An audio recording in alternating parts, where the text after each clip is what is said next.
you all know the basic story of Torch, the sort of American entry, the flanking maneuvers for following the British victory at El Alamein. The Allies are planning to invade North Africa. So, the Torch was being planned well prior to El Alameин's victory, and it is definitely. I don't know if you coordinated exactly with the Battle of El Alamein, but coordinated with the idea of a push in the east by the British and a Anglo-British force coming in on the west and pushing the Axis, the Italians and the Germans, out of North Africa. So you know that element of the story, I am sure. And this is the first time outside of the sort of Philippines campaign, which is sort of an isolated and, a couple other operations like Wake Island, starting of the war, the first time the American army is really getting in a war since World War One. Okay, so this is our starting positions. Looks like the Marines are doing a great job at Guadalcanal. We are making progress in the Pacific. Time has come to get the Army involved in the European theater. Requires a little detour, though. Ike set up headquarters at Gibraltar, planned Operation Torch Amphibious Assault to seize crucial bases in Vichy-controlled North Africa. Torch consisted of 3 main landings at Casablanca, Oran, and Algiers. Since Monty forced the Africa Corps back, this would lock up Axis forces in Tunisia. Washington hopes that Vichy units offer minimal resistance only, but let's not get ahead of ourselves here. However, you are going to lead the assault on Oran. Oran is protected by several coastal batteries. Take these out quickly to avoid severe losses. Allied warships are shielding the landings. The Royal Navy is providing carrier-borne air support, establish beachheads at all the landing zones, and seize Oran and harbor as soon as possible, since it is needed for major supply hubs. Don't know, Big Red 1 and Old Ironsides, 2 divisions. Bulk of your forces. The Ranger Battalion. Okay, so since the Axis do not want to lose Vichy-held areas, usually French forces in Algeria are more potent than those in metropolitan France. They rely on substantial artillery support and modern fighters for air cover. Their armored component is rather weak, though. Forces at your disposal should be more than enough to accomplish the mission. Right, I want to say a little bit about the Vichy forces here, or the French forces. Vichy, of course, is what we call the main French national forces at this time. Good chunk of France is still unoccupied at the beginning of this. This triggers the occupation of the rest of France, and then it really becomes truly collaborationist Vichy. Now, I have read that Germany limited France's army size. The commanders in places like North Africa, because of the limitations and sizes of the French army, and it was, limited to, numbers of men, sort of like the Versailles Treaty was. But what they did is grow their forces without growing their unit totals, and worked very hard to hide that fact from the minimal German observer force in North Africa. So often, whether locally recruited Frenchmen or locally recruited Algerians, Moroccans, and others, they were trying to, this is still just this company, still just has the same number of platoons, but each of the platoons is enlarged. It's things like that they were very much working on doing, because they wanted to rebuild a French army for the future. But it ends up you know, and they end up fighting the Allied landing, and I'll talk a little bit about why some of that happened.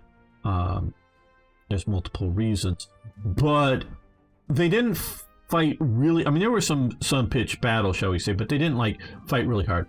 This is the second DLC for Order Battles Allied side Europe, basically, or European theater, which includes North Africa. Yes, Van Bishop. First mission. Okay, so we need to capture Oran, secure the perimeter. Don't know exactly what that means. Some of these are a bit nebulous when they say things like that. Neutralize all coastal guns. Capture Trafui airfield base and capture La Siena airfield. Seize Oran harbor by ship in 4 turns. Okay. So secondary objectives. So we have Oran harbor here. We have the various defensive guns. Now, let's see. Can we purchase units? Yes. Okay. We have more units here. Space that we might be able to do.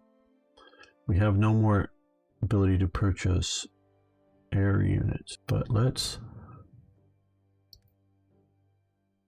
see now here. Interesting that the Lees are more expensive than the M4 Shermans. I like the M4 Shermans, they're pretty good. I'll get to deploy them over here. Well, good.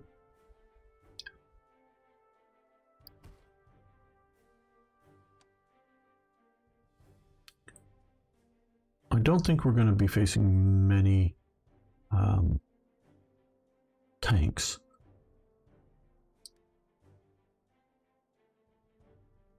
I think though some more just basic 1942 infantry, and I don't know, we're going to skip the truck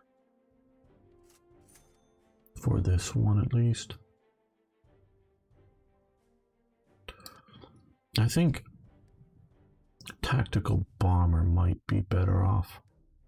Oh, we have no air points. Okay, so just ground points.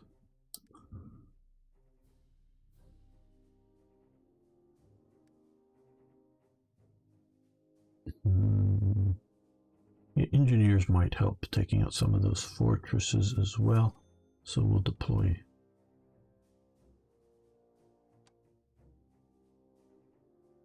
And some improved artillery. And yeah, this, just keep it flexible. I don't want to have trucks on that.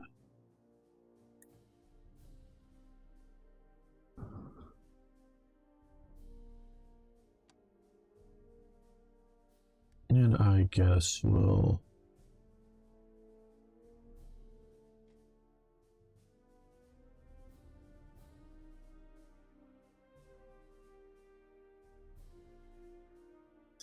we'll just keep it just heavy infantry there, and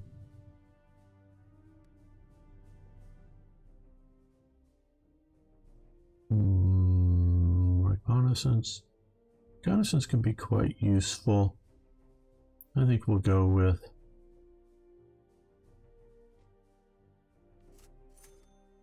Willie's Jeep to run around like crazy men. And I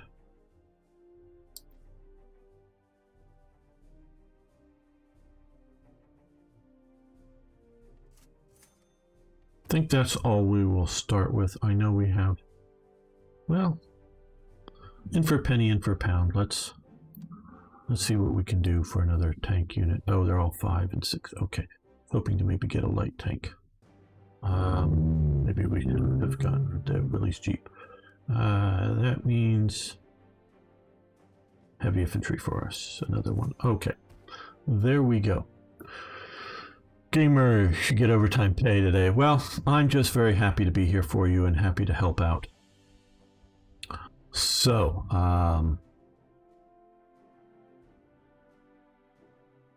There we go. Our invasion, we have some British battleships and carriers out there.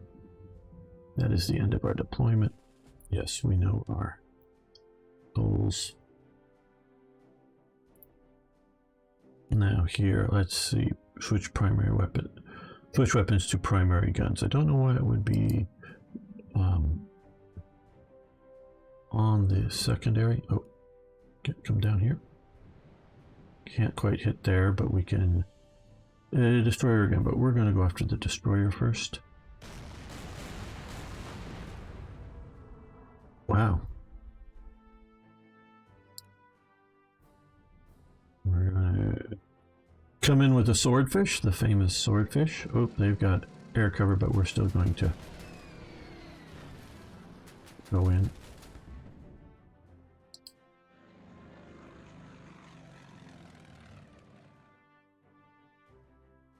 We'll bring a Sea Hurricane along for escort, just in case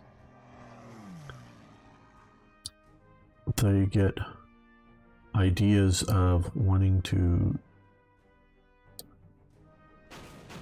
shoot at us.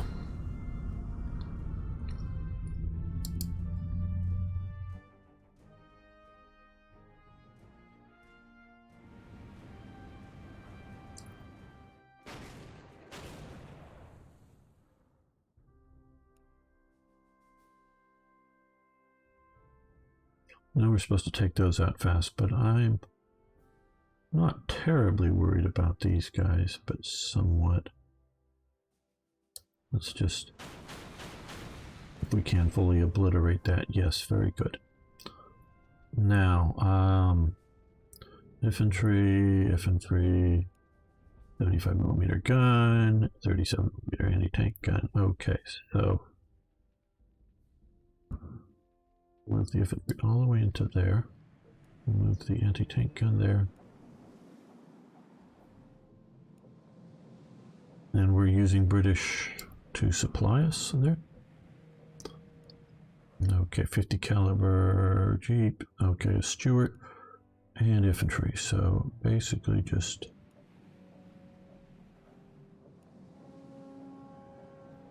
what do we have over here? Bofors AA.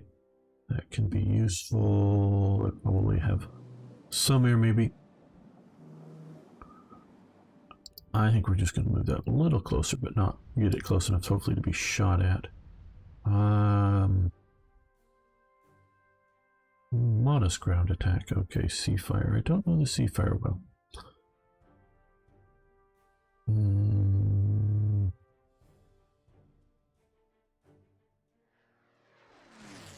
Okay. We're going to use our Skytrain, or the C-47 here. Okay, I'm going to try to paradrop onto the airbase, and yeah, they got some weak AA. I knew that would be there, but we'll see if we can get that airbase very quickly.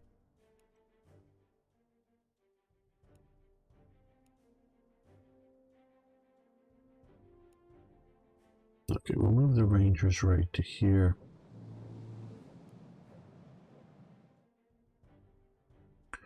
Here we're going to start pounding that fortress gun. Good, bring it down a bit. Yep, they have troops there, but they're weak.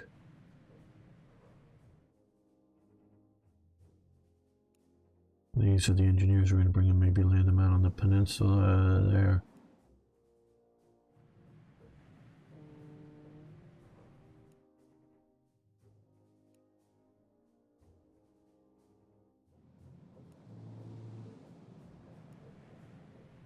Oh, not that. There we go. These are the ones I want on shore first. And we will move our supply ship up. You need to get the supply ships in contact here to keep your units that are landing in supply. So they are a useful element. low fuel. Some of you are running low fuel, may be unable to reach the airport or carrier. Which okay, what? Oh, okay. Oh, these guys didn't fire. Oh, we got British. Okay. Yeah.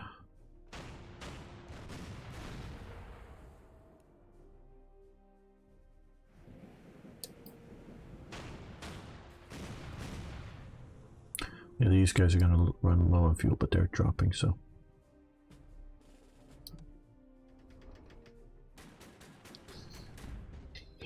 No damage, very good.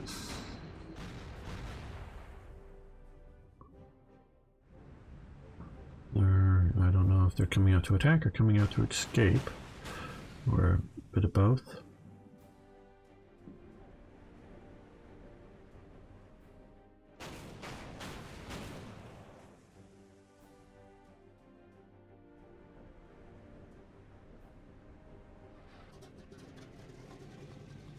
Okay, well, see, the French have launched some fighters. Let's see, we're going to parachute right down to there, but it landed us over there. Okay, well, I think we're going to take out the artillery.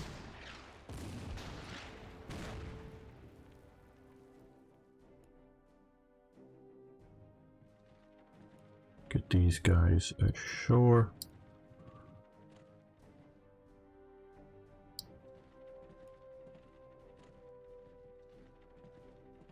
There we go.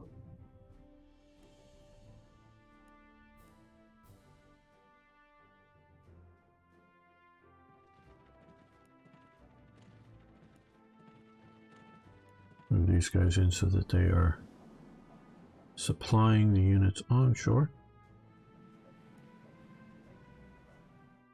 Come up over and harry that. Now we have our swordfish. Let's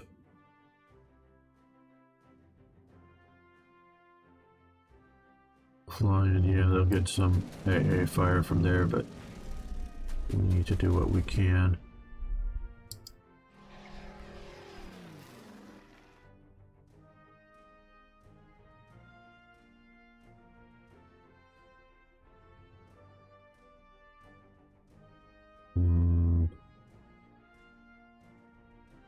Yeah, let's go after this fighter here.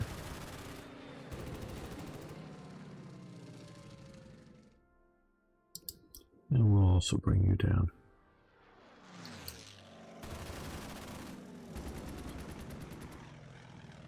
There.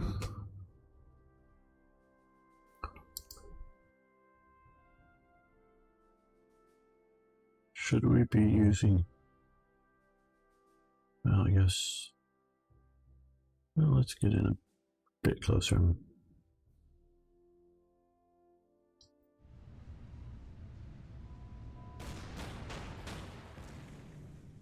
Yeah, that was a bit more successful. Do we have anybody we can launch? No.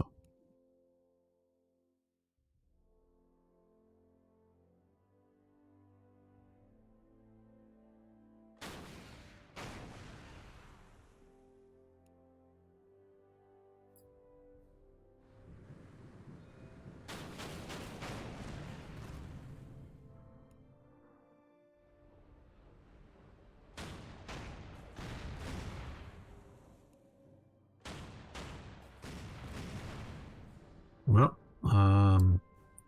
doesn't allow us to get in, but we may be able to take that harbor very soon.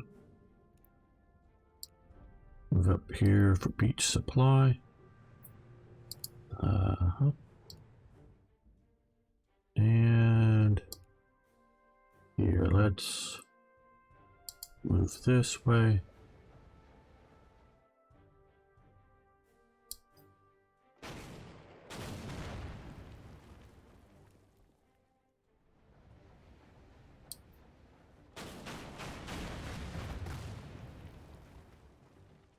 Get our rangers ashore, get our engineers ashore.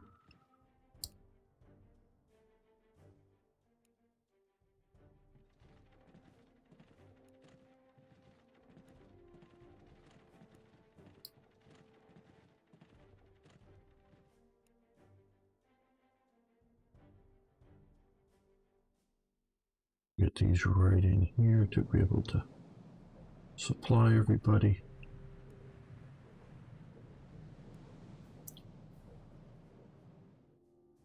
Oh, what haven't we moved? Okay, we're leaving them sitting there. That's it. Okay. You really don't want to get your carriers into close combat with other anythings.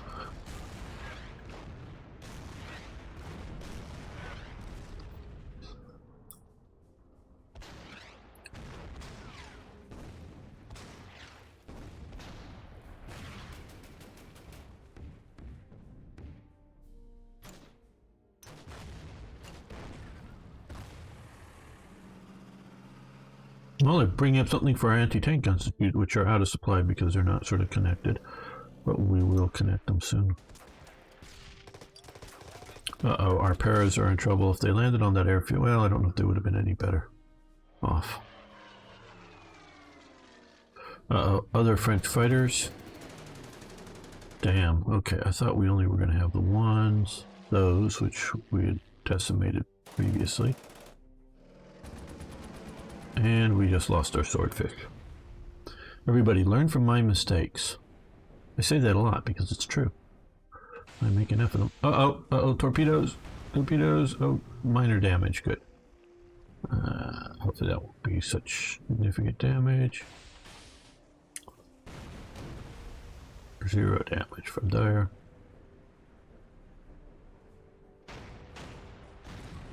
Shooting our supply ship. Well, okay. Okay, well, we're going to take the harbor right now. Okay, Oran Harbor captured intact. This will greatly improve our supply situation in the North African Theater of Operations. Very good. We're going to take the airbase. 12th Air Force is sending fighter reinforcements from Gibraltar. Very good. Hopefully we can defend this. We're going to do reinforcements instead of trying to attack.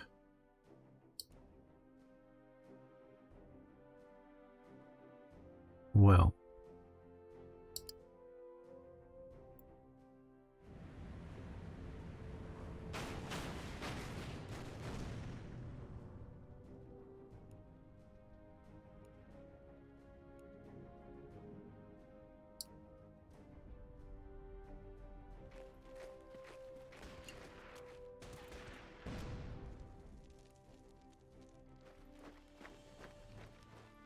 that way they are getting attacked from multiple sides.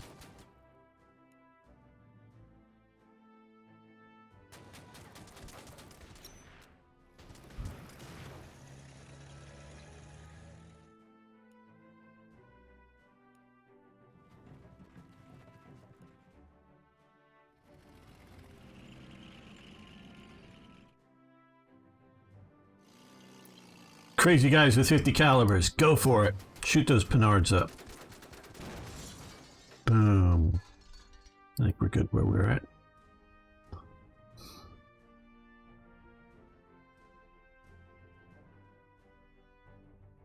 Right, well here.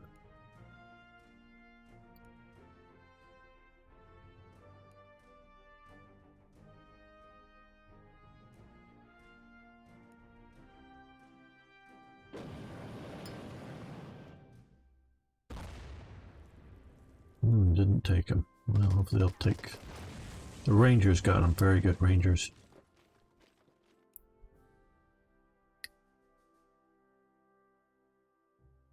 Well, I'm going to guess that...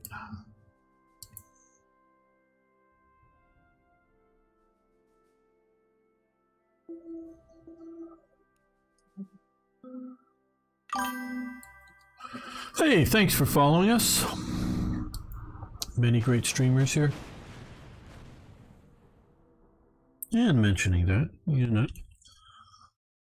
I know there's a few new people here today earning those Slith coins. If you're new here, please understand about the Slith coins. You earn Sliths as you watch more and more hours on Slytherin TV here, and you can earn free games that you can get through the Slyth store. So keep watching here. And free DLCs. There is a list there somewhere if you look for the Slyth store, what is available. But you can also subscribe to me over on YouTube. I do a lot of historical gaming video playthroughs. And you can follow me also on Twitch. I'm Gamer1745, where I stream on the weekends a lot. So, as well as here for Slytherin TV. So, yeah.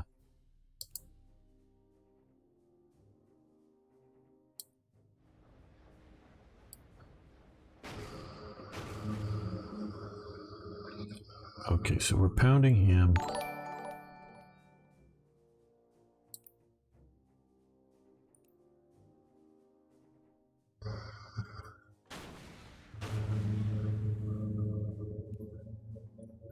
I do if I can fully take out one unit, I would prefer to do that than just weaken everything. Okay, our American aircraft coming in.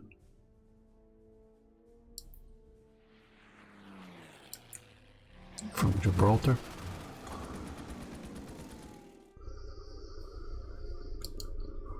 Our sea fires and our sea hurricanes, I know more about them.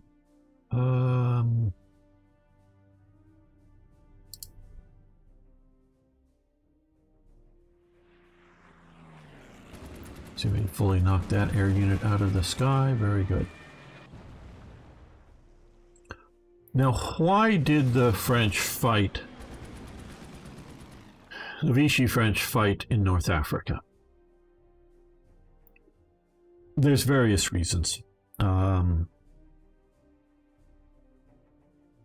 Partially, you know, hey, Tony First Gen, good to see you here.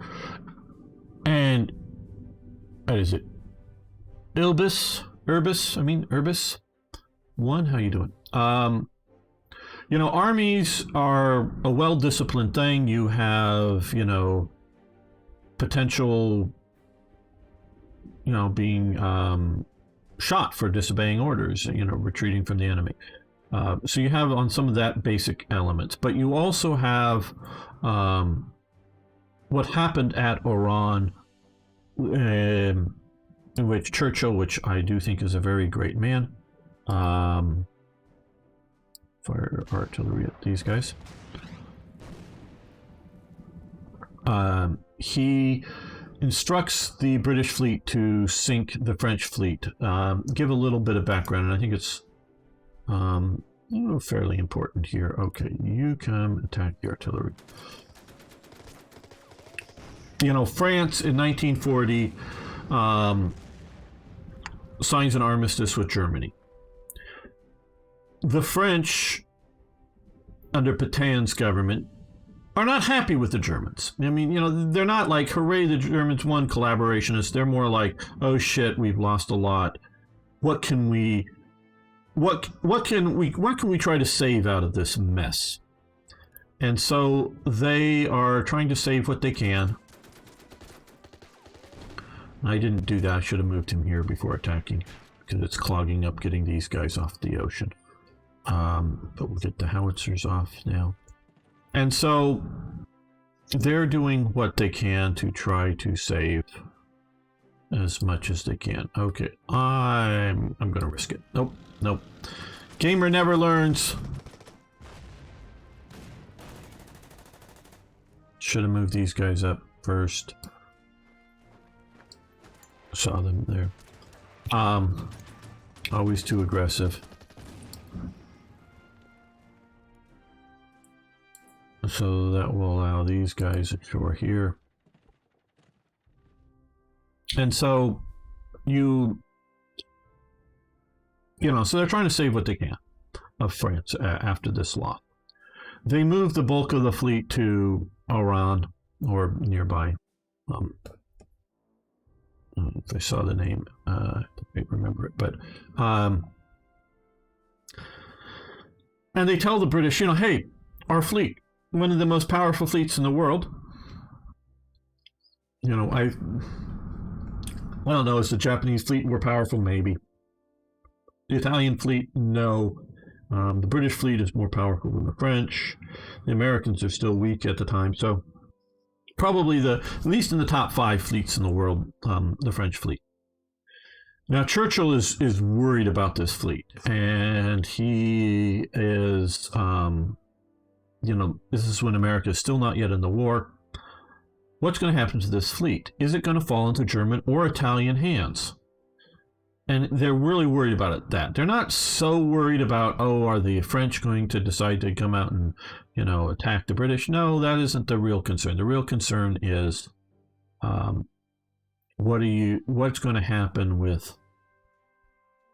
if the Germans get a hold of this? Because you got to understand, the British primary job for their fleet is to defend the British Isles. The secondary job is to, defend the convoys coming and going to Britain.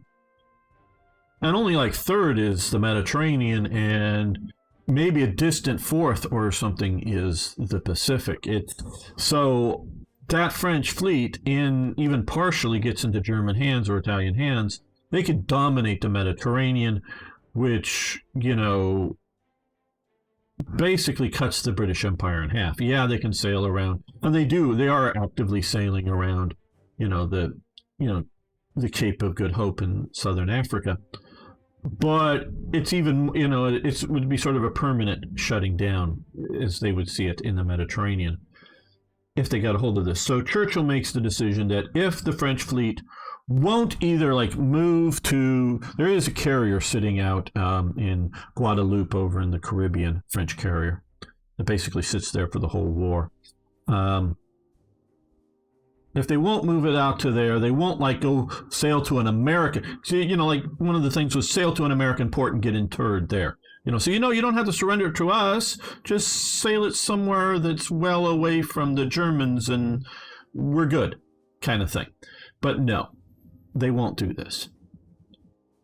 I think it's Admiral Delon is sort of one of the people that are going, nope, we won't do this.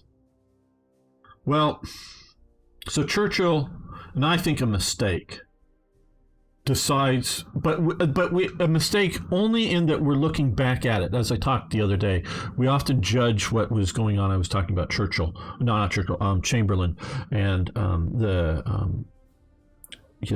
dealing with Czechoslovakia. We often judge it looking back on it, what we know, whether as the war broke out or what we know today, what should have been done then. But you have to put yourselves in the position of Churchill at the time. He's very unsure, and I get why he does it. And he is, in the moment, I would say he's not necessarily wrong in what he's doing. But looking back on it, he's wrong, because we know enough. So he bombards, and they kill a few hundred French sailors, sink a bunch of the French fleet in port.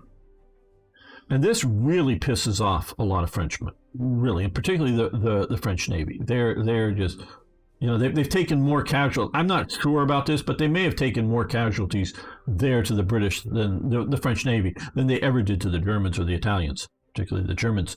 So they've just taken a huge amount of casualties to the British. This does not endear the French people or the French Navy to the British Navy, the Royal Navy. So you have this situation. The reason I say he was wrong in doing it, looking back, knowing what we know, is because of this, what is happening here now today. When the landings happen, my understanding is the first notice is Hitler gets woken up and told that there's a huge fleet that just went past Gibraltar, because they're able to, through being able to be in Spain to watch the straits well enough to see what's passing through at least any significant surface vessels. Huge fleet. And Hitler is at that time afraid that it's either a direct attack on Italy or a direct attack, say, on the south of France, moving in there. Hours go by, and obviously it is attack in North Africa. Well, I think it's Marita or whatever, a sort of planned invasion of unoccupied France, what we often call Vichy France, unoccupied France. And basically, from some of the descriptions I've read of this, is everybody that they could get their hands on in sort of southern areas of German occupation of France, which is northern France.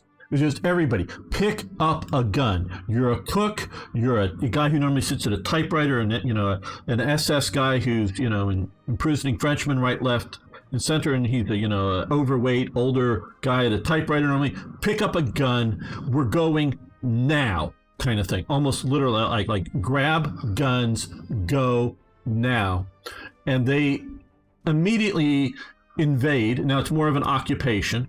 But because there's no real combat, they immediately invade unoccupied France. And they race down to Marseille to try to capture the French fleet that's at that point, the primary French fleet at that point, that's sitting in Marseille. And basically, they entirely failed to do that. The French have, previously to all of this, put explosive charges into holes of their ships, and put them on the bottom of the harbor. They blow them up just enough to sink them. They don't catastrophically blow them up. They just blow them up to sink them, make them unuseful. So the French do not want the French Navy, however pro-Vichy or anti-British it may be, they do not want this in the hands of Germany. Germany gets a few, couple of ships that are in dry dock that are, maybe a light cruiser or something, and they get their hands on just a few ships. But basically, the overwhelming bulk of the French Navy is sunk. Now, probably the way they sunk it, and I say probably because I don't know, the vessels could have been raised, could have been repaired, could have been put to sea. They never are, because Germany is just incapable of doing it at that location at that time with the pressures of the war. After the war, of course, a lot of these ships are outdated enough that they're scrapped. So they're not, because often you can sink a vessel, more than just opening the valves, because all the ships have valves to let water in or out of them. Because what will happen, like this ship got torpedoed here, it's not lost much damage, but even a little bit of torpedo can start making the ship list to one side or another. So you open up valves on the other side of the ship to let in enough water to stabilize, so it's not leaning, not getting ready to capsize or just throwing off the aim of the gunnery. So they all have valves in them that they could open up to let seawater. Well, that would be easy to go, even if you have divers go in and close the valves and then pump the water out and you got the vessel going. You need to blow some holes in the bottom of the hull. But that's mostly repairable damage if gotten out fairly quickly. Again, I don't know how catastrophic some of these would have been. I don't think they were they might have been blowing their magazines to completely, devastate the vessels. But I think they were mostly just putting them on the bottom of the harbor, because otherwise you would be doing tremendous damage to the harbor and the people around it. So they sink the fleet. So when we look back and we see, even when the fleet that they have is in France and the Germans try to occupy it, they don't. So that tells me, looking back, the naval attack on the French fleet was a mistake. But I give Churchill the benefit of the doubt at the time that he was concerned about it, that he made a reasonable decision to attack the French fleet and sink it. And that definitely leads into why the French fight in North Africa. Not entirely. I mean, they don't, it's not at least in 90+% of the cases, it's never like to the last man. It's not like some of these heroic stances you see in, Poland, in Danzig, the post office holding out, fighting to the last man, or some of the stuff in the Soviet. It's never anything like that.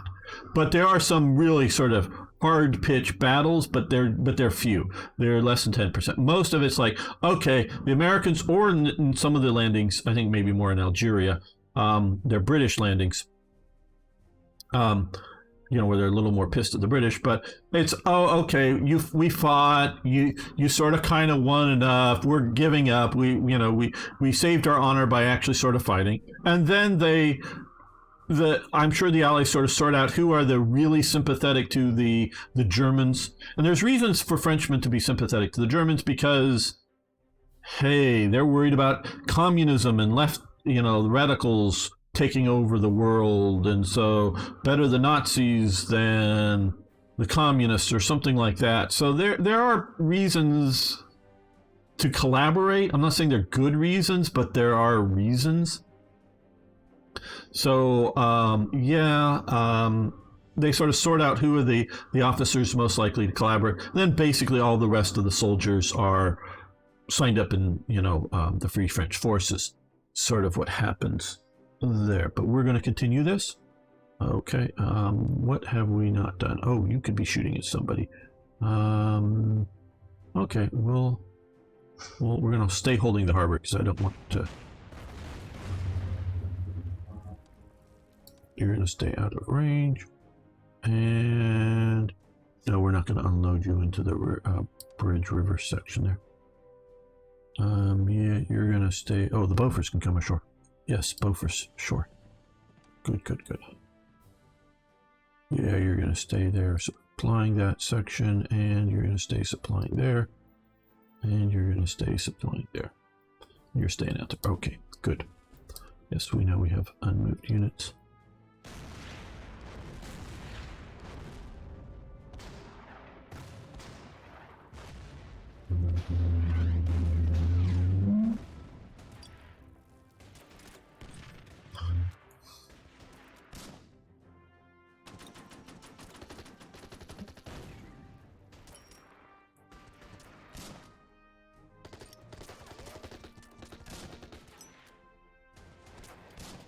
Uh-oh, we've been pushed out of our airbase. Well, we're coming.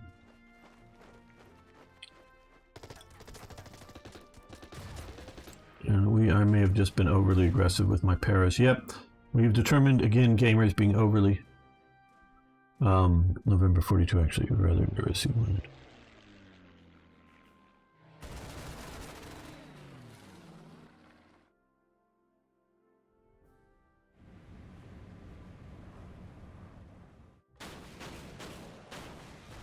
Trying to take their harbor back, but they will be unsuccessful. Right. Well.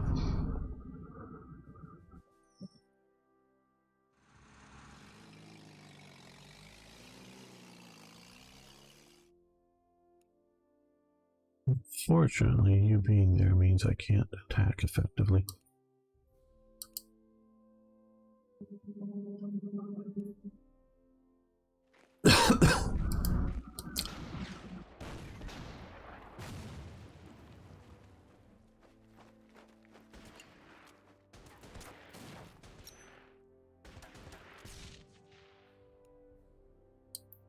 We're attacking anyways because you're fairly weak. Now I should have moved up here first and then retreated back.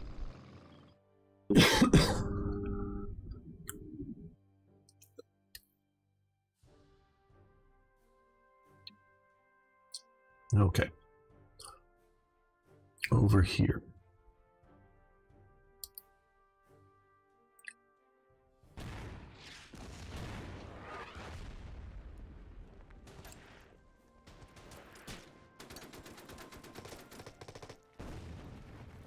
Occupy there. Now get our reconnaissance vehicle ashore. I think I want to be there.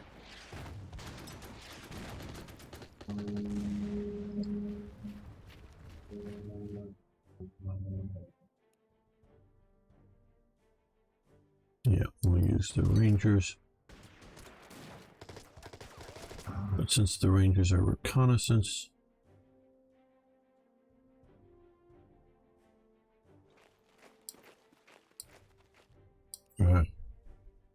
that did not work out for the best. I messed that up. Should have taken there and got these guys to move up, so they're going to spend another turn without supplies. Because again, Gamer messed up and Gamer doesn't learn. Oh. I know we still have that guy there, but I'm hoping...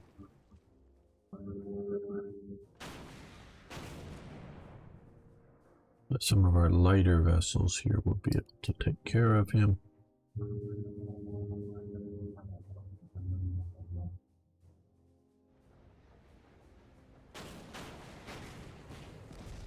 There we go.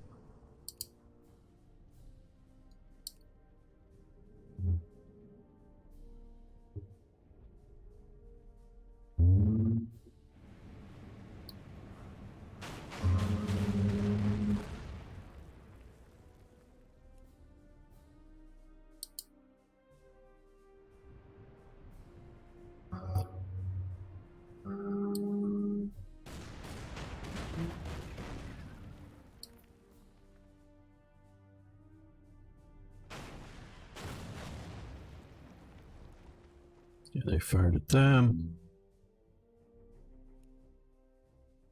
Now we have these fighters, which are going to probably run out of fuel in a while, but not hopefully right away. Where did our French friends go? There was one more French fighter somewhere around. Okay.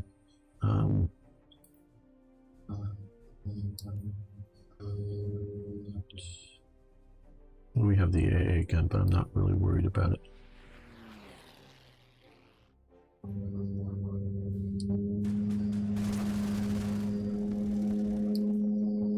Let them ground down a little bit.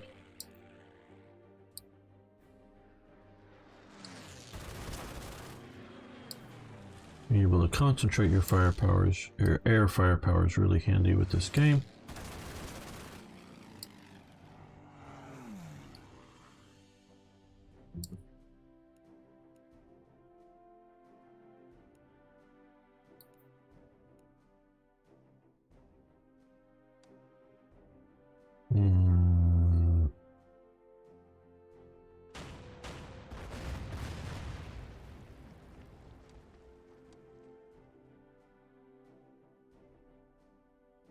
We're going to come over the hills or come around this way. I think we come around this way to the road. Come over here to the road. Yeah, sure. Occupy that territory.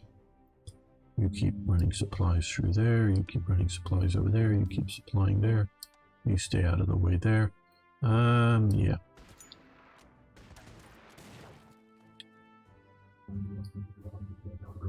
Take down their fortress guns, their coastal batteries. Okay, here. Yeah, better shot with the tanks first.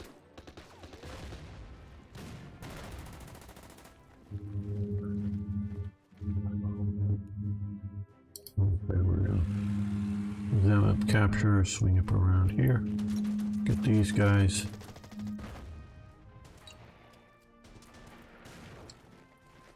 And pursue them there. Very good. Like I said, that was a mistake. Here, this is also another mistake. Alright. Low fuel. Yeah, I know.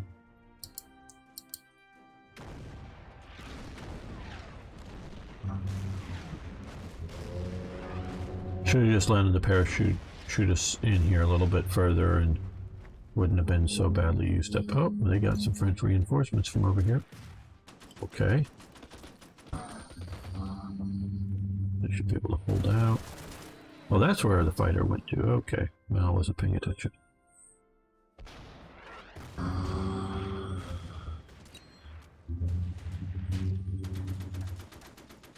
Yeah.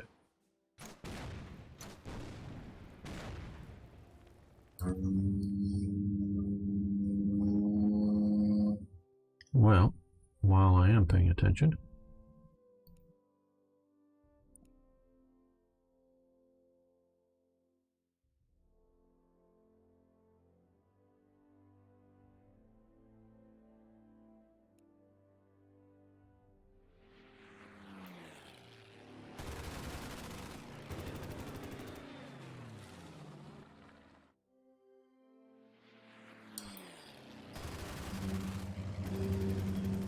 and we're going to end the aircraft.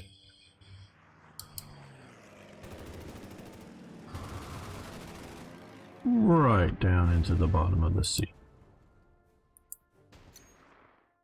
Okay, you're staying in the town there. You're not going into the river.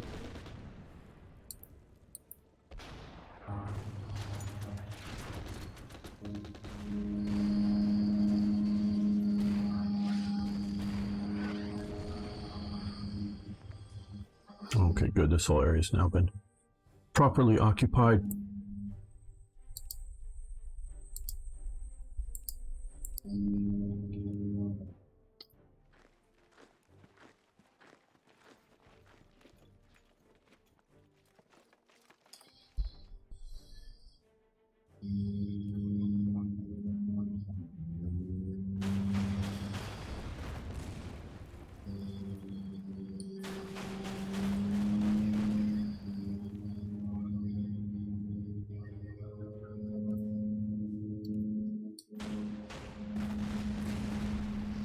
Boom. Fortress gone.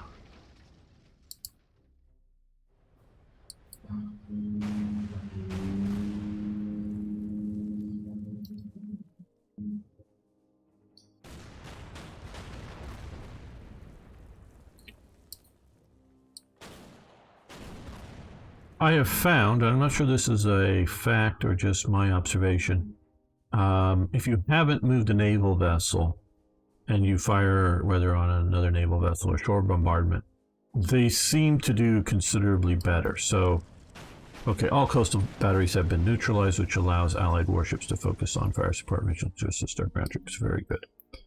So just keep that in mind, that if you can, we're going to move you out of the way.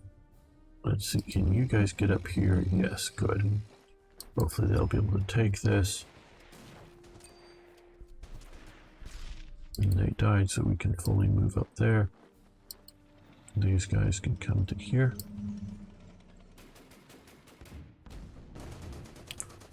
The M5A1 Stuart is a very good tank. So is the earlier M3. That could have been a nice... Yeah, that would have been the one thing I really don't like about Order of Battle is the lack of an undo button. I totally get the point of not wanting to undo combat. You know, you get the combat results, you live with them. But like here, right now, if I realized that I could have moved this Jeep up to machine gun here, I wouldn't have occupied this hex with the tank. It's things like that that I wish I could undo.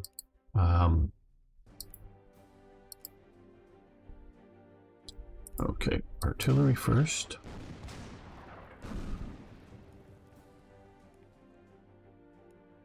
We'll attack first with that.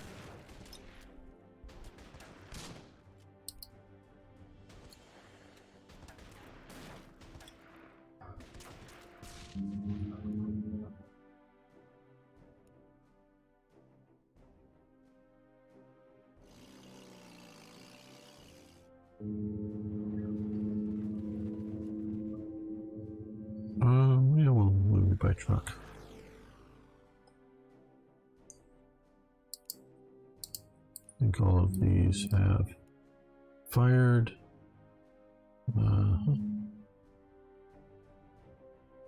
What is it saying now? Okay, yeah, the carrier can just... Okay, here.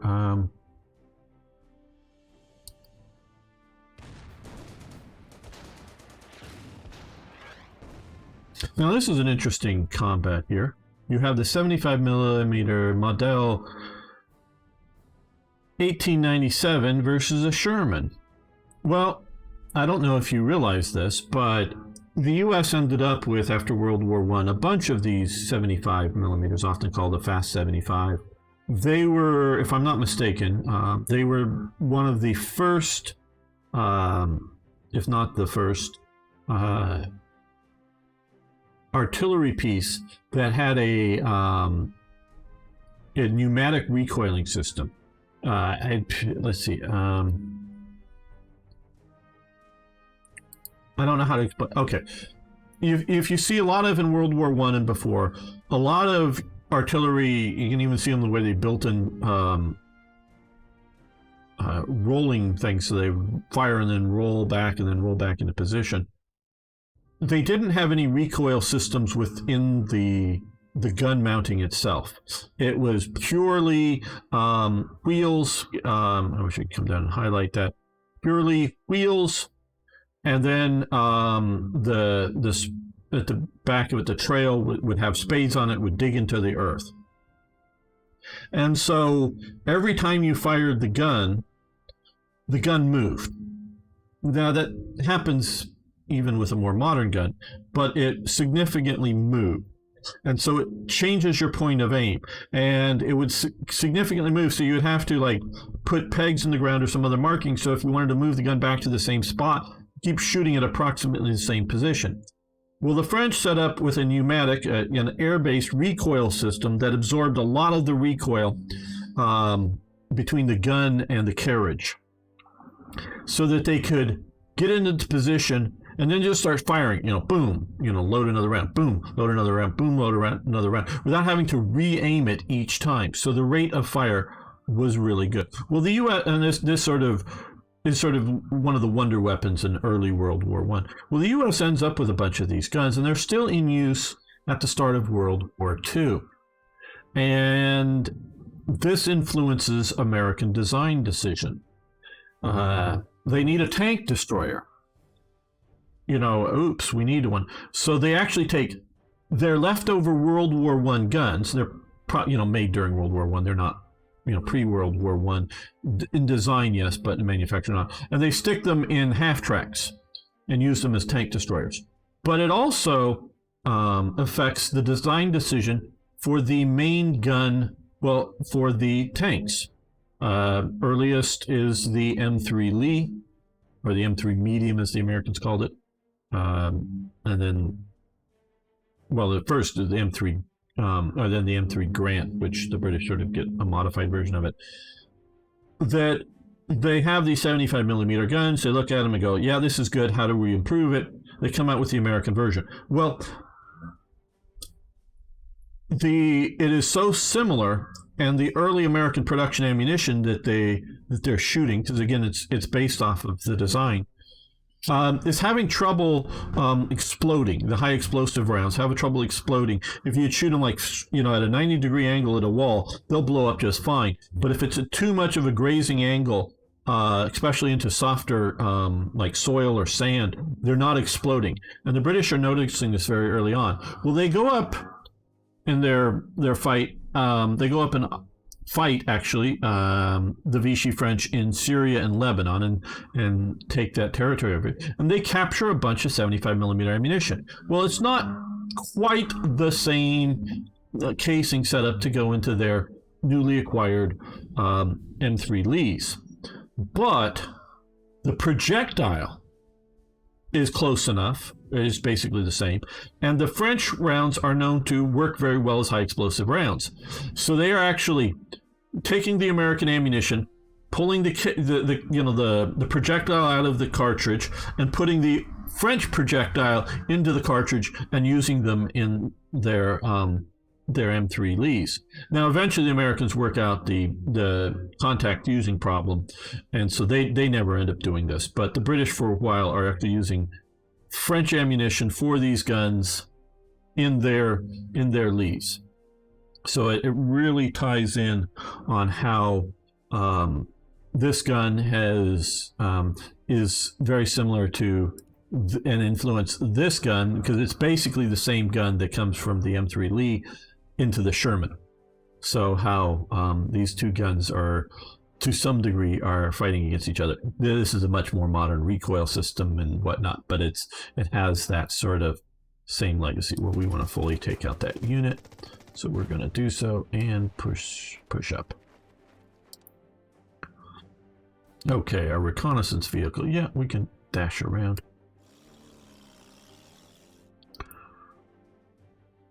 Yeah, you stay back there and give supply. You stay there and supply. You stay there and supply. You stay out of the way. Okay.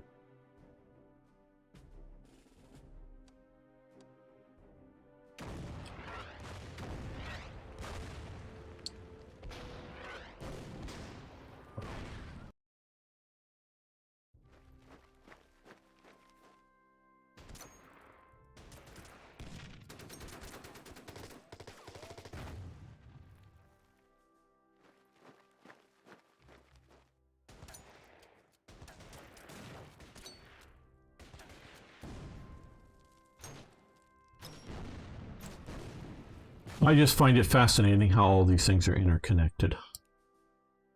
Okay, we can retake the airfield again.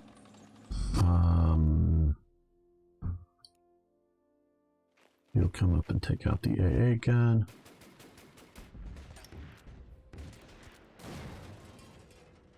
Before I choose to occupy that hex, let's use the madmen with the 50s.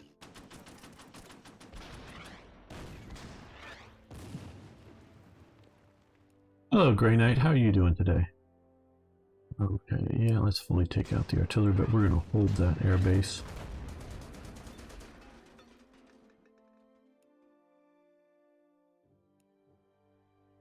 Okay, well, now that we can, let's move you in close enough.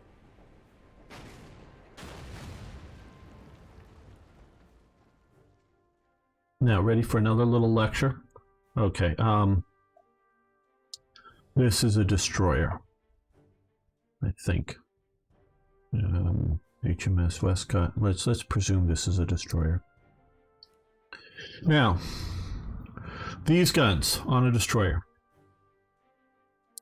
Normally they're called in inches compared to millimeters, but they're like, you know, let's just go roughly. Things like 115 millimeter, 120 millimeter type guns.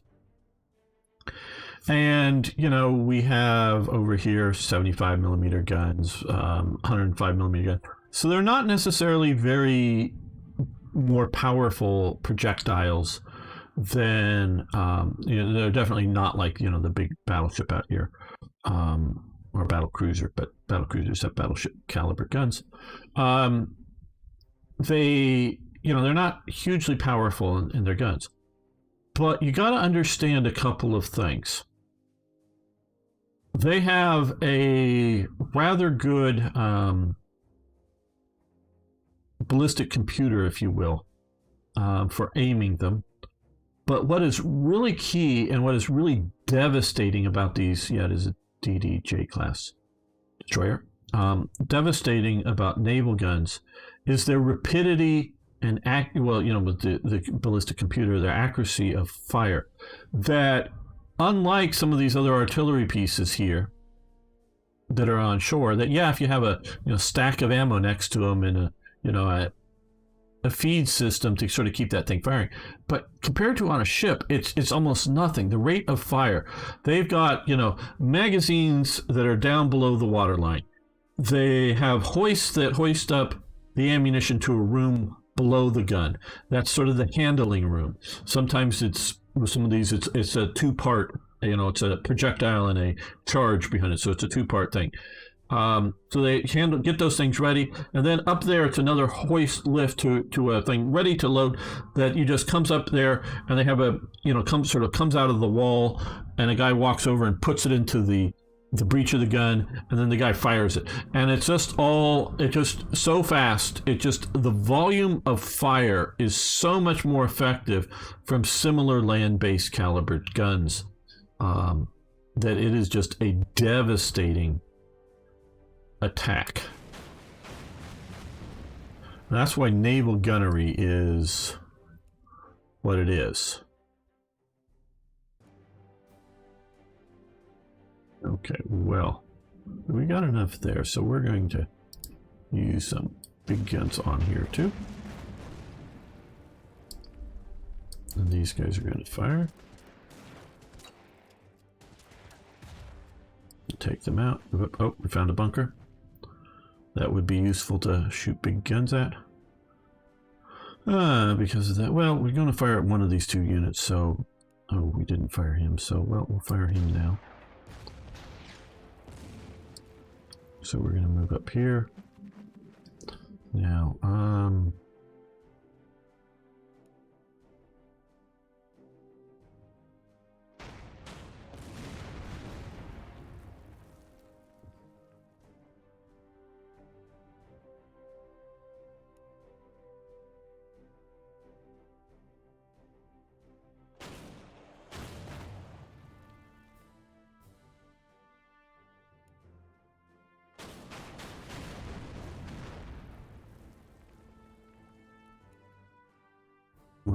move him to here.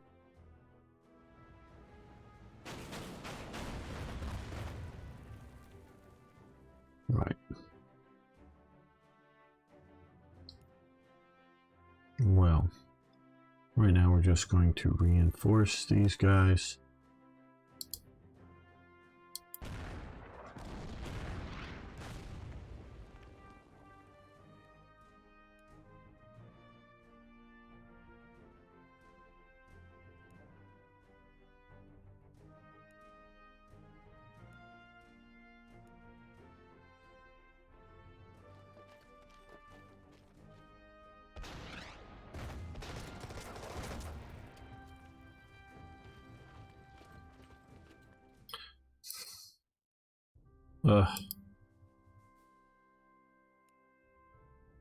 Shouldn't have moved them up.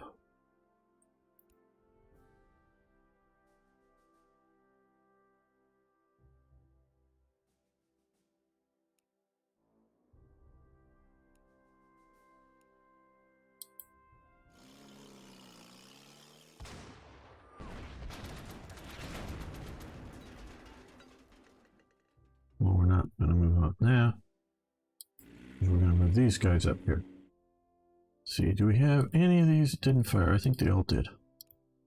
Right, I know we fired at them with some already.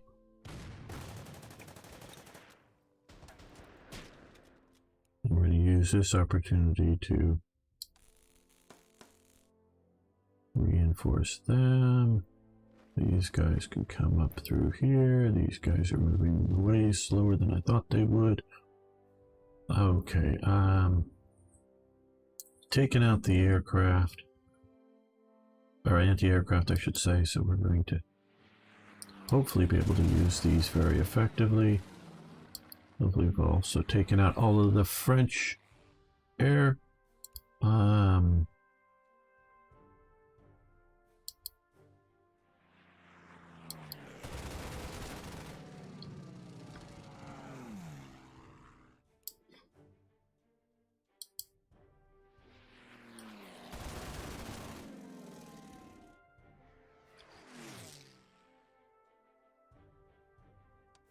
Okay, yeah, we know about these. We're not moving them.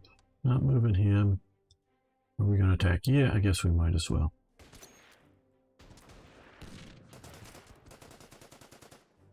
A little bit of loss, but bringing that down. I guess we'll move up to here. Get a little reinforcement there. The anti-tank gun. Okay, that could just take this out. Very good. No, we're not going to move it in to get directly attacked by the infantry holding the primary victory hex. We'll move up our AA gun.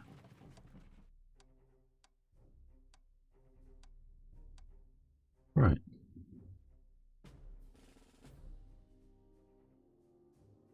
Yes, continue.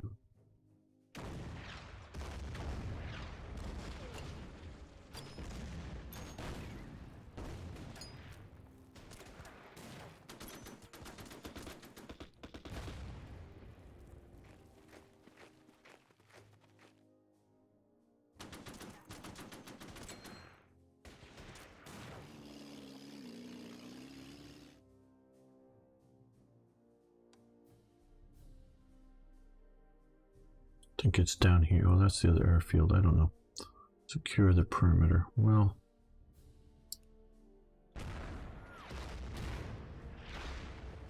we're going to retreat these guys back. Reinforce them. And these guys up here. And we're going to pursue. Give them no pause. No pause whatsoever.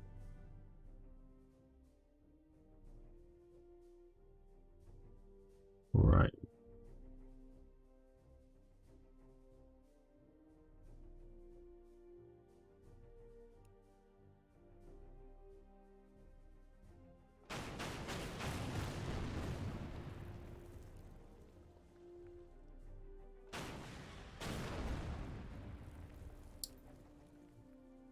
Moving them up in hopes. Nope, not quite getting to there, but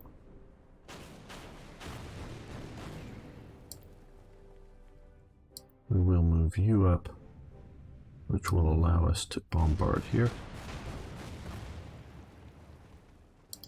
They've already shot.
Now we're going to try to, Gamer's going to try to learn from his mistakes.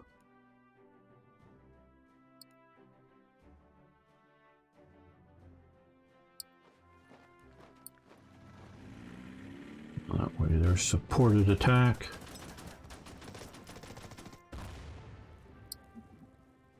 I would definitely say these Frenchmen are fighting harder than the Vichy French did. Well, that's just my sort of guess on these things, but it makes for a fun scenario.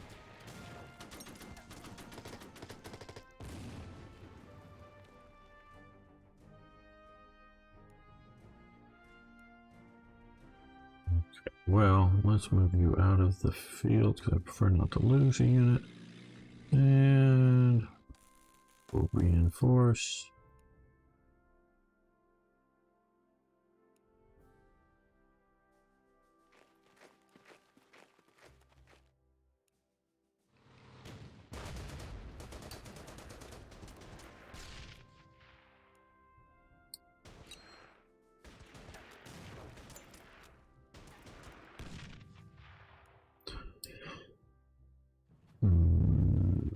That's looking good. These guys are moving, well, that's a bit better along that road. Good. I was going to say slowly. Okay, there is where we also need to get to. So let's, so now I guess that's the perimeter, what they're defining is that.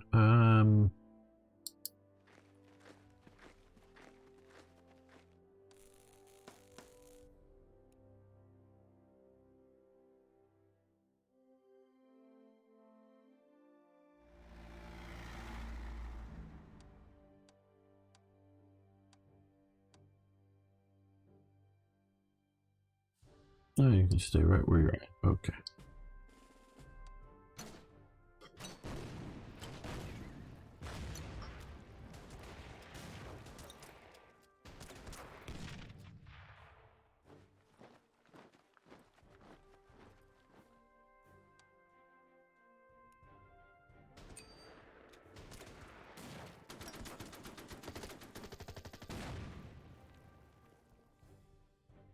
You can stay right where you are.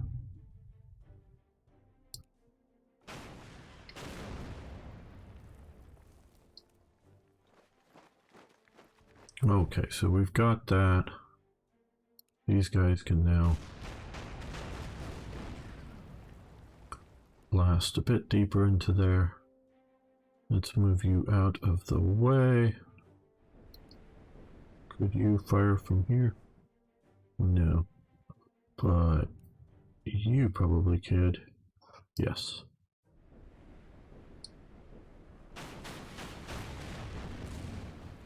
There we go. Valmet is taken out.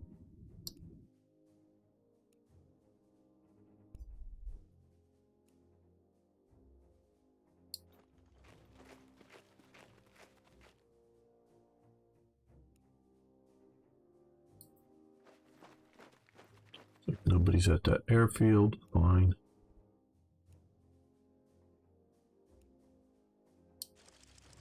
Okay, more air support now that we got a second airbase, I guess. Good.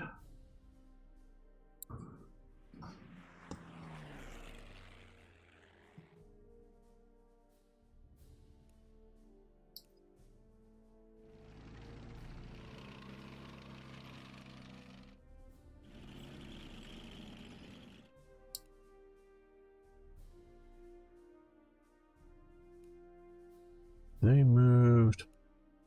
These guys will come over here and take a look around.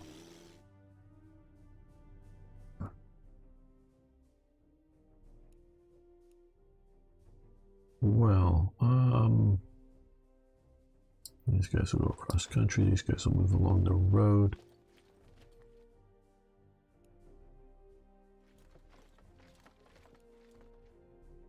Let's just occupy the road there.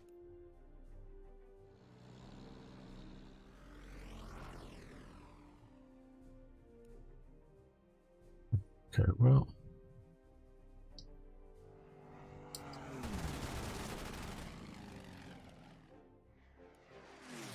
Oh, hey, you need to land at an airfield to resupply or refuel.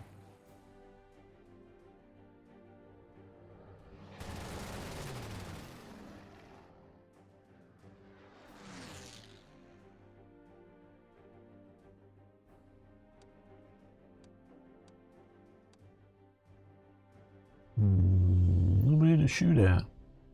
Okay. One real problem with naval guns. They have limitations on shooting how far inland can they do. So yeah. Otherwise they're very mobile. Oh, French tanks. French tanks. I'm so afraid. I'm so afraid. French tanks. More French tanks. I'm even more afraid. Uh-oh. French tanks. French tank. These are the R-35s, and they did, I know they did have some in North Africa. Okay, well, we have guns for those, including mounted on our tanks. Okay, well, you, now that you are refueled,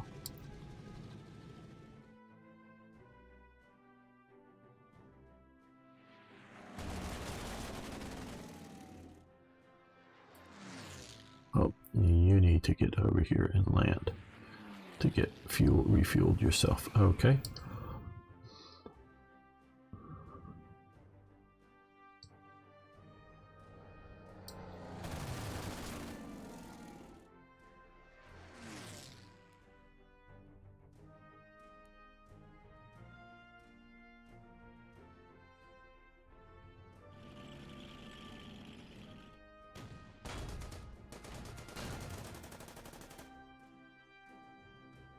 No, I think these guys are a bit too strong. I know they both have 37mm guns, but this is a low velocity gun from World War I, and this is a much higher velocity gun.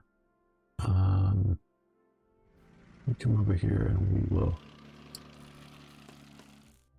reinforce you.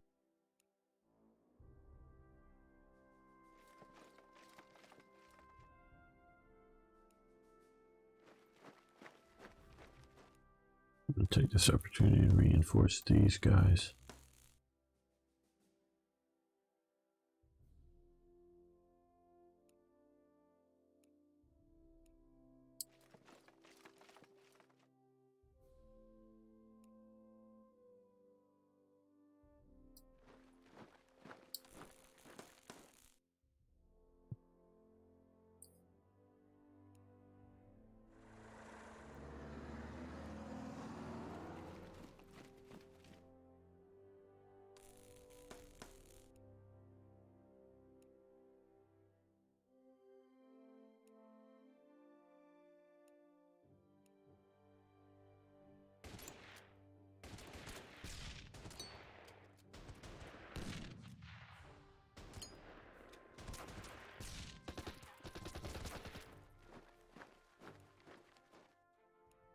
These guys get to occupy this.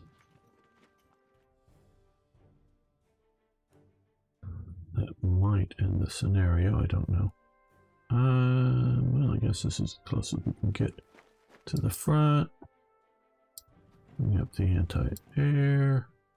Bring up the anti-tank guns. Keep doing a bit of reconnaissance. Did I move these guys? Not this turn.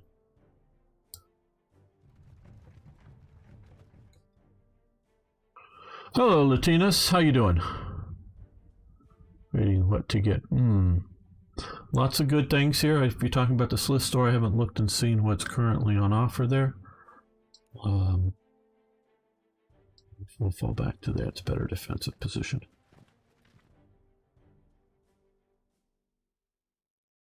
Again, those who are new here, you get to earn Sliths, which will get you, as you watch, you earn more Sliths. You eventually will get enough to get free games. And there's definitely cool games on that list to get.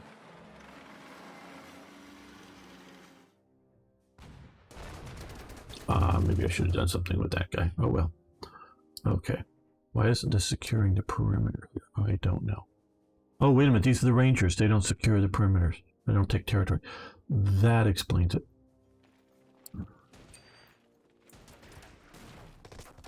Right.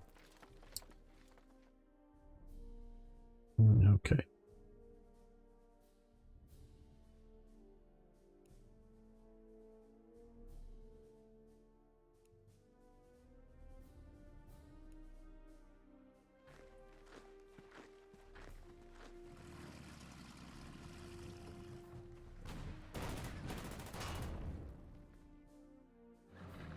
No, he got to retreat, but he's already sort of moved.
Make sure we're refueled enough.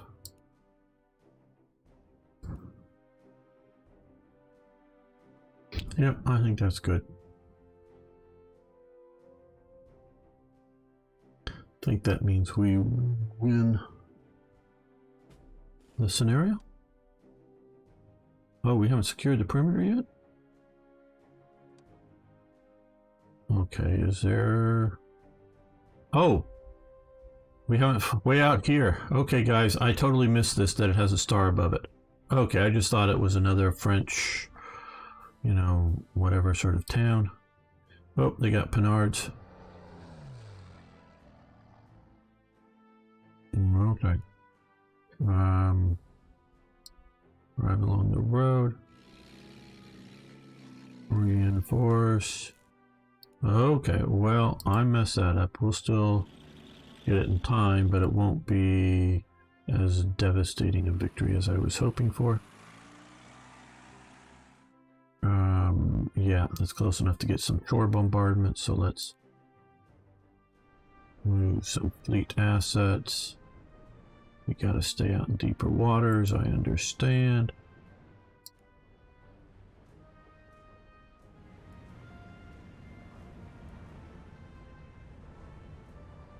Uh-oh. Gamer does another boo-boo.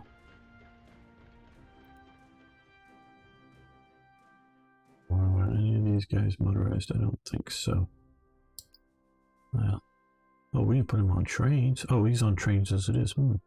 I didn't catch that. Which trains are good movement types.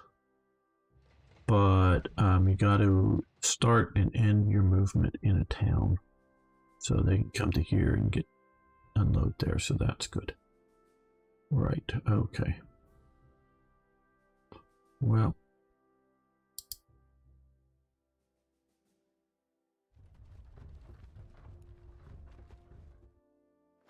These guys are going to move up.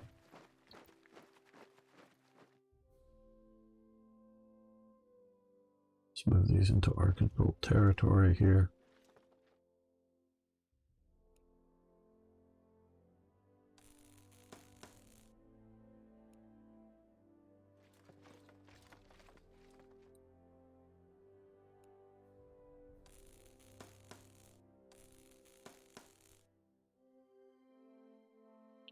Okay. Yes, I know. I made a boo-boo. That's why we haven't secured the perimeter entirely.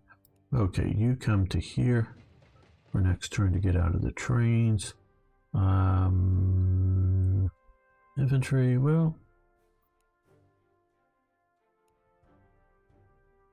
let's get the tank to here. Tank to here. That way these guys can unload there.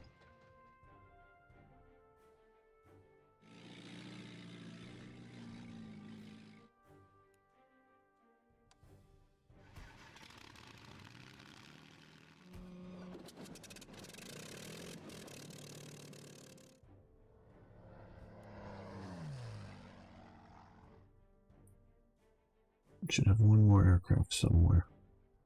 I know I lost the swordfish, but... Oh no, it's the one that's here. Right, okay, well.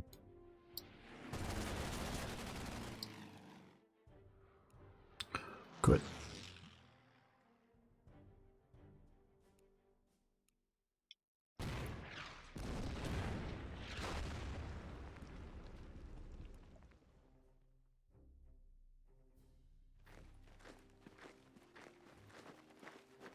So move them up there to get that sort of crossfire bonus, as you were.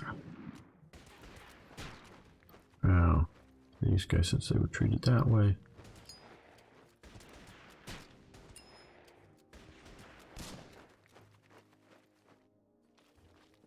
Send the Rangers in for the kill.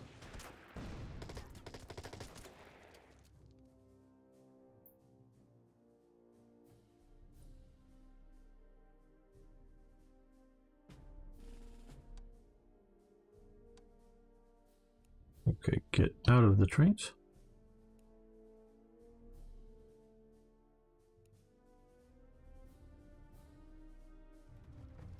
Or these guys can come here and get out of the trains next turn.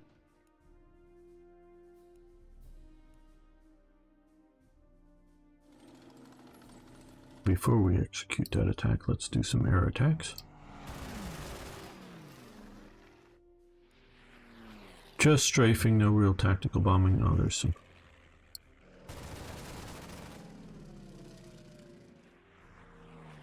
Well, you never know what the results are going to be. Sometimes you weaken them somewhat. And here.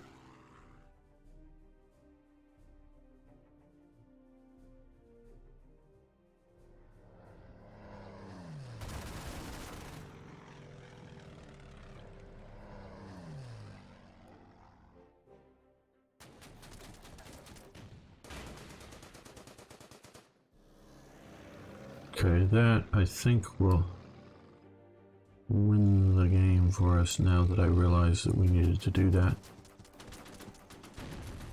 Boom, and no, I'm not going to advance up just because they could maybe get ambushed by them. And just in case we need to, we'll move these guys up here.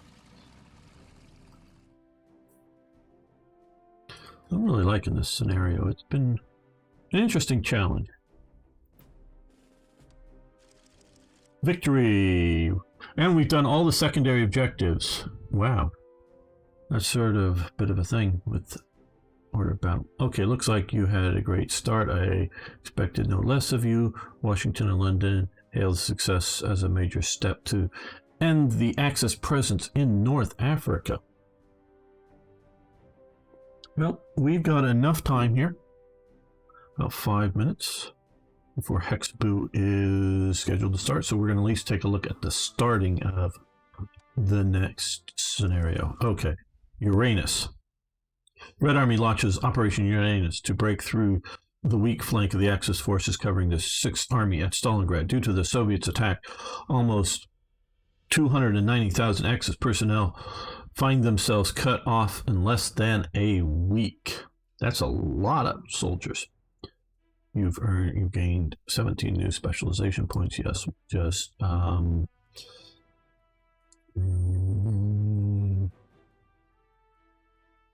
drop tanks. We'll acquire that. Tank school. Okay, sure. What are field medics? General damage. Okay, we'll acquire that one. That leaves us with 5. Anything? Flight school. Newly purchased air units 1. Specialized training. Okay, we'll do that. Okay. So now my understanding, and I don't know if they'll get into this, the German or the Axis, because in both Stalingrad and I do know we are in both Stalingrad and Tunisia, it is an Axis force.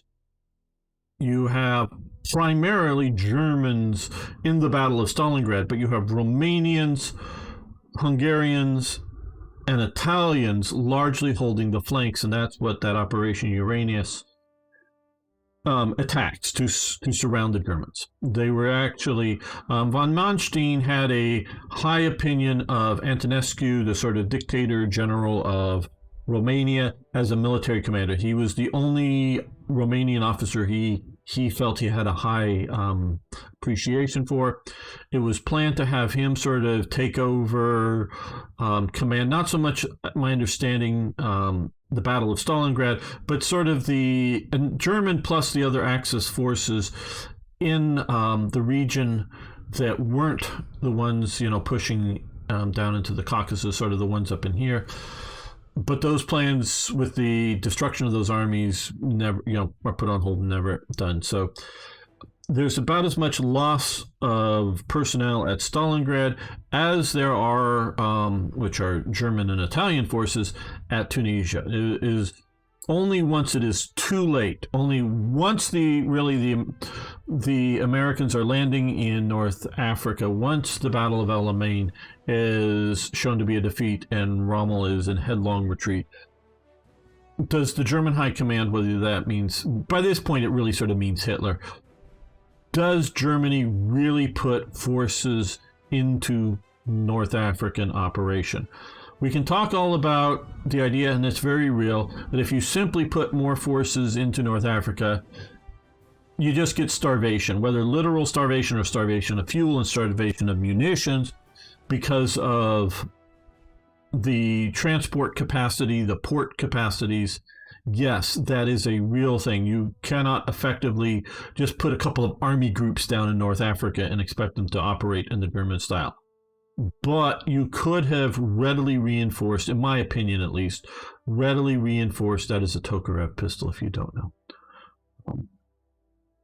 Just side note there. You could have readily put another division or so of forces. You could readily have, you look at all of the air transport units that are trying to keep Stalingrad alive. Earlier, much before you ever start that whole Stalingrad campaign, you could have put that kind of effort into air supply from, Crete down into North Africa, as well as air operations to deal with the very few but effective submarines that the British are operating, mostly out of Malta, but also out of sort of Alexandria, to do surface transport across to Tobruk, and limited, landings of supplies along the beaches. That can be achieved, but not in huge volume.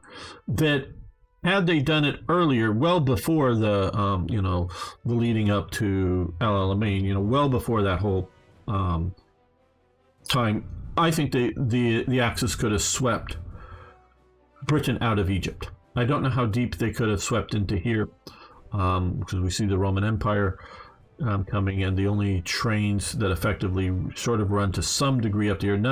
There really isn't that much of an effective attachment to into the Iraq situation. Go through Turkey, so you really can't. Yes, I was wondering about the pistol. Looks like Russian model, but the top cup is IKEA. Oh, is that IKEA cup? Very could be. Yeah, but then that is clearly a Tokarev pistol. That's Tokarev ammunition that's bottlenecked down. It's very similar to the